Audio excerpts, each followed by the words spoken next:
안녕하세요. 축구 터는 남자 야진입니다. 강등권을 벗어나기 위한 광주와 파이널 A 진출을 노리는 포항이 만났습니다. 최근 불운한 몰수패로 인해 순위표 가장 아래로 내려간 광주는 홈에서 반전이 필요했습니다. 포항 상대로 6무 14패라는 천적관계를 어떻게 극복하느냐가 문제였죠. 원정팀 포항은 4연패를 기록하며 치열한 파이널 A 진출 경쟁에서 밀려나는 모양새였는데요. 4년 연속 파이널 A 진출이라는 진기록을 위해선 이번 경기 반드시 승리가 필요했죠. 흥미진진한 펠레스코어로 끝난 이번 경기의 승자는 포항이었습니다. 포항은 경기 막판 투입한 이호재가 경기 분위기를 완전히 뒤집었는데요. 이번 영상에서는 포항이 던진 승부수가 어떻게 경기 결과를 뒤바꿀 수 있었는지 알아보도록 하겠습니다. 양팀의 라인업에서 가장 눈에 띈 건 상반된 최전방 자원이었습니다. 늘 그렇듯이 광주는 정통 타겟맨인 허유를 내세운 반면 포항은 이승모를 제로톱으로 출전시켰죠. 전반 내내 포항은 이렇다 할 공격 찬스를 만들지 못했습니다. 최전방 제로톱으로 나선 이승모가 큰 영향력을 발휘하지 못했는데요. 이승모는 전형적인 가짜 9번의 움직임을 보여줬습니다. 박스 안쪽보다는 바깥을 맴돌면서 주변 선수들과 연계 플레이에 집중했죠. 시도할 필요가 분명히 있어요. 자, 주고 받았고요. 고영준 왼쪽 측면에서 돌파합니다. 고영준입니다. 고영준! 하지만 포항은 광주의 강한 중원 압박에 고전하면서 중앙에서 경기를 풀어나가지 못했습니다. 그렇다고 상대의 뒷공간을 제대로 공략할 수도 없었는데요. 이승모는 제로톱 본연의 역할이라고 할 수 있는 상대 수비를 끌어내기 위한 움직임을 가져갑니다. 이렇게 낮은 미드필드 지역까지 내려오지만 상대 수비수가 끌려나오지 않으니 소용이 없었죠. 이승모가 내려와 중원의 넉넉한 숫자를 확보하면 상대 중원 압박을 풀어나올 수는 있었지만 어차피 포항은 박스에서 위협을 줄 선수가 없는 상황이었죠. 광주는 수비수들이 굳이 이승모를 쫓아나가지 않더라도 이후 박스 수비가 수월했습니다. 그 저지선을 뚫어내질 못하고 있어요. 네. 압박을 풀어내기만 하면 이렇게 측면에서 열리는 장면이 나오지만 스트라이커가 없는 포항에겐 큰 의미가 없었습니다. 이 장면을 보면 팔라시오스의 크로스가 부정확하긴 했지만 애초에 이승모도 크로스를 받기 위한 위치를 잡지 않습니다. 이승모는 크로스가 아닌 짧은 패스를 받기 위한 움직임을 가져가죠. 오히려 크로스 공격으로 재미를 보는 건 광주였는데요. 광주는 단순하지만 위협적인 측면 공격을 통해 찬스를 여러 차례 만들어냈습니다. 쳐줍니다. 한번 접고 올려줍니다. 헤더! 이준의 선방입니다. 야! 자, 앞쪽으로 자연스럽게 엄원상까지 연결이 되어 있습니다. 엄원상 맞고 굴절 공이 따릅니다. 다시 크로스 올라갑니다. 헤더! 잡아냈어요. 알렉스의 헤더. 전반전 포항의 슈팅 수는 단 1개. 졸전이라고 할 만큼 포항은 아무것도 하지 못했는데 광주의 수비 사이에서 빈틈을 만들어내기 힘들었죠. 후반전도 비슷한 양상으로 흘러갔습니다. 이승모는 공을 직접 받아 지키기 위한 플레이보다는 공간으로 빠져들어가는 움직임을 보여줍니다. 모든 걸 다 쏟아붓겠다라는 이야기를 해줬습니다. 팔라시오스 쪽으로 연결이 됩니다. 반대로 광주의 허율이 보여준 이런 공격이 포항에게는 필요했죠. 하이까지 내려앉았습니다. 그럼요. 앞쪽으로 잘 찍어탑니다. 좋은 찝듭니다. 원상 뒤로 자, 빼놓고 김주공입니다. 톱 자리에 배치하면서 재미를 좀 봤었잖아요. 예. 그런 변화도 좀. 이승모는 이렇게 상대 수비를 끌고 가며 패스를 받으려는 움직임을 보여줍니다. 대신 박스에서 직접 슈팅할 수 있는 위치로는 다른 선수들이 진입하는데요. 문제는 함께 선발 출전한 포항 이선 선수들의 득점력이 빼어날 만큼 좋지 않다는 것입니다. 불필요한 이승모의 전술적 희생이라고 할 수 있죠.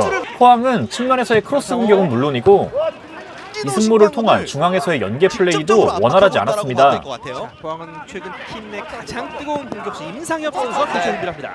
팔라시오스가 행운의 선제골을 만들긴 했지만 경기 페이스는 여전히 광주의 흐름이었죠. 팔라시오스 모두를 속입니다. 가마찬 건가요?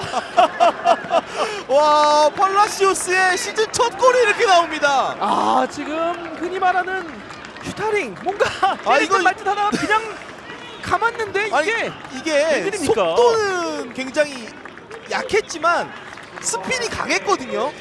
오히려 전술 변화를 통해 효과를 본 건 김종우를 투입한 광주였습니다. 김종우가 투입되며 측면이 아닌 중원에서부터 풀어가는 공격도 가능해졌는데요. 네. 정면에서 김종우가 일단 잘 연결을 시켰습니다. 김종우로부터 시작되는 공격이 늘어나면서 큰 효과를 봤습니다. 자, 열렸어요. 빗나갑니다. 엄원상. 김종우 투입 이후 분위기를 탄 광주는 엄원상이 PK를 얻어내며 동점에 성공합니다. 패스를 올립니다. 자, 박스 접촉이 어디서 일어났냐가 중요하거든요.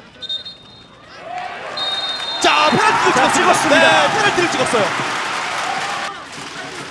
김종우와 이준, 김종우 준비합니다.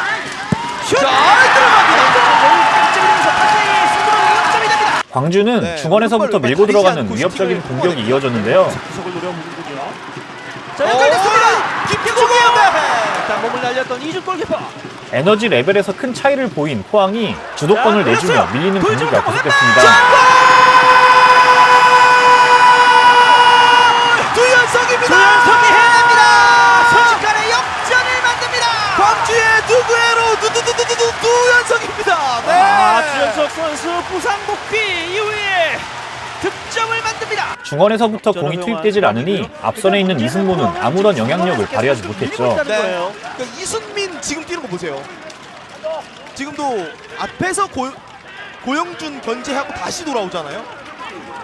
포항의 승부수는 이호재였습니다. 이승모 대신 정통 공격수 이호재가 투입되면서 포항의 공격 방식은 확연히 달라졌는데요. 가장 눈에 띄는 건 역시 최전방에서의 움직임이었습니다. 이호재는 공을 경합하며 싸워줄 수 있는 자원이죠. 상대 수비 사이에서 바깥쪽으로 빠져들어가는 움직임을 보여줬던 이승모와 달리 이호재는 상대 센터백 사이를 활발히 오가며 괴롭히는 모습을 보여줍니다. 광주가 오늘 현재 앞서가고 있습니다. 센터백 입장에서는 이호재가 상당히 거슬릴 수밖에 없는데요. 최소 센터백 한 명을 자신에게 잡아둘 수 있는 이호재 덕분에 광주의 수비는 이전보다 움직임이 제한됩니다. 이호재는 끊임없이 상대가 자신을 신경 쓰도록 움직여줬고, 게다가 이제 포항은 크로스 공격이라는 루트가 생겼습니다. 이호재의 움직임은 동점골 장면에서 특히 빛났습니다. 정통 스트라이커가 필요한 이유를 명확하게 보여준 장면이죠. 이호재 높이를 과시합니다. 김기동 감독의 교체 카드 적중합니다. 야, 이호재의 높이, 이호재의 헤더 동점이 됩니다. 승부는 다시 원점. 이호재 선수 수비수의 시선을 피해 그러네요. 뒤로 빠져들어가는 모습을 보여주는데요. 이는 골잡이들이 공통적으로 갖고 있는 본능적인 움직임이라고 할 수 있죠. 여기서 끝나지 않았습니다. 이호재는 한 번 더 정통 스트라이커의 가치를 증명하는데요. 수비수 한 명을 등지면서 붙잡은 뒤 부드러운 터닝슛으로 연결합니다. 이호재 역전! 다시 역전을 시킵니다. 최전방에 상대 수비 한 명을 고정시킬 수 있는 무기가 하나 생겼을 뿐인데 포항의 공격이 무서워졌습니다. 터뜨렸던 이호재가 역전골까지 만듭니다. 멀티골 경기를 만드는 이호재입니다. 2000년생 이호재 동점골에 이어서 3대2가 됩니다. 경기 내내 주도권을 내줬던 포항은 역할을 이호재를 해줍니다. 투입한 단 15분 동안 경기를 완전히 뒤집었습니다. 주변에서 양질의 패스를 넣어줄 수 있는 선수들은 충분한 포항인데요. 이런 포항에게 확실한 정통 스트라이커가 생길 경우 얼마나 무서워질 수 있는지를 보여준 경기였습니다. 시청해주셔서 감사합니다.